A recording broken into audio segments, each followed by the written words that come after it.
Hello everyone, and this is BioPhoenix here, and today we're going to be taking a look at a PS2 game that is horror related, and that happens to be GhostHunter. And obviously, I'm not talking about the song GhostHunter from Axel Rudy Pal, which is a badass fucking song, but no, I'm talking about the game. And it was developed by SCE Cambridge Studio, and it was published by Namco in North America. And it was released in the PAL region in 2003 and 2004 in North America. And it's a third-person shooter that involves shooting at ghosts. So this will be the last horror game before Halloween, so I figured I might as well end it off here. So anyways, let's go talking about the story first. So the main character is named Detective Lazarus Jones, and he has to investigate an abandoned school with his partner, Anna Steele. So while they're at the abandoned schoolhouse, they end up splitting up from each other to investigate, and while of course Jones happens to be a very wisecrack sort of guy. I'll do the top floors, you do the basement. Cursory check, meet back here in 30. Got it. Oh, hey, this better not be scare the little old country boy night. Okay, I bet you got a welcoming committee, guys from Division down in the basement wearing Halloween masks, a body fresh off the slab swinging from the rafters. You think you're worth that kind of effort? Yeah, pretty much. I look like a prankster? Go to work. 30. Okay, 30 it is, partner. I look like a prankster. First time I get stuck with one of Charlie's Angels. Jane Bond. Great. So the first place he checks is the basement, and of course he ends up finding a room that doesn't really look like a school environment. So in this room, he ends up finding a machine, and the machine turns on and it has like a computer looking face and ends up unleashing a whole bunch of ghosts. And one of the ghosts that gets unleashed ends up finding Anne and captures her. And while you're trying to chase them down, you gotta fend yourself off against some other ghosts, but of course the ghosts are not affected by regular bullets, which, seems obvious. But the computer ends up giving Jones some guns that do work against the ghosts, and even a flying disc that you throw at them, which is called a grenade, even though I know it doesn't explode, but basically this is your main method of trying to capture the ghosts. So after getting your gear on and going through a portal that kinda reminds me of Stargate, that's pretty much the prologue of the game. So your main mission is supposed to try and get Anne back from that evil ghost, and you gotta find Professor Richmond, who happens to be the creator of the computer. And the computer thinks that he would know pretty much anything, which is why he has to go through like the Stargate looking portal. And from then on you gotta go to different worlds, capturing ghosts and finding clues and such. So that's all I have to explain about the basics of the story, and all I have to say here is that it's a pretty decent story. Yeah, it's pretty typical stuff, but the thing that I like about it has to be the characters. So I do like Lazarus Jones just because, like I said earlier, he's a wisecrack and can be pretty amusing. And I also like the Colonel that you meet later on, which his name's Colonel Freddy. And just for a little bit of trivia, his character was actually based after Sir Daniel from the medieval games. Just in case you don't remember, the company that made this game also have made games like Medieval 1 and 2, Little Big Planet, and even Primal. In fact, this game actually does have a lot of similarities to the game Primal. But anyways, I really wanted to mention that since I did found it to be pretty awesome that he was based after Sir Daniel since, I love Medieval, that game was badass. So yes, I do think that the characters within this game does definitely make up for it. So now, let's start talking about the gameplay. So it's a third-person shooter where you gotta shoot at some ghosts. So there's a lot of ghosts within this game where you gotta throw that grenade thing at them, and you gotta shoot the ghosts while the grenade is attached to them till you can capture them. But the one thing that doesn't make a whole lot of sense to me is that there are some ghosts within this game where you actually don't have to use the grenade thing at all. So first of all, it doesn't make sense with the fact that ghosts cannot be harmed by bullets, and then second of all, it kinda defeats the purpose of explaining the whole point of the grenade thing. I don't fucking know, man, it just doesn't make a whole lot of sense, but you know what, it's a fucking video game, I don't expect it to be like super realistic or anything like that, but it just seems weird to me. But the grenade thing does have other purposes, like you can throw it at objects that you can't collect normally. Now, as I said before, this game is a third-person shooter, but you can actually go into first-person mode.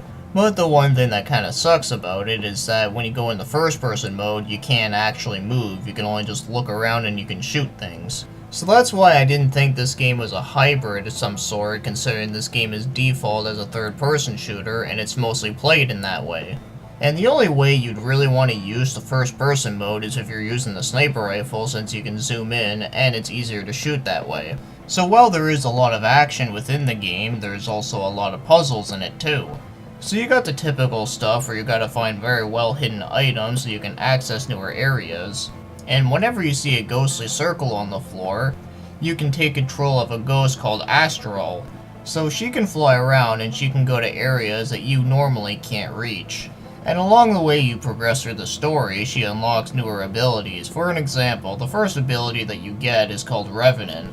And when you use it, it allows her to start walking on the floor rather than flying, and she can activate switches that can't be reached. And I find a lot of the parts where you have to use her can be very frustrating to figure out on your own. But once you do figure out the puzzles, they are very satisfying. So that's all I really have to say about the gameplay. It's a third-person shooter with a horror setting where you can also go into first-person mode sometimes, and of course there's also some puzzle elements where you get to control a ghost. And I must say, I actually think it's pretty unique if I say so myself. So now, let's start moving on to the controls, and all I have to say here is that the controls for the most part are not bad. So the button layout is pretty easy to figure out. In fact, you actually do get a weapon wheel, which is very nice.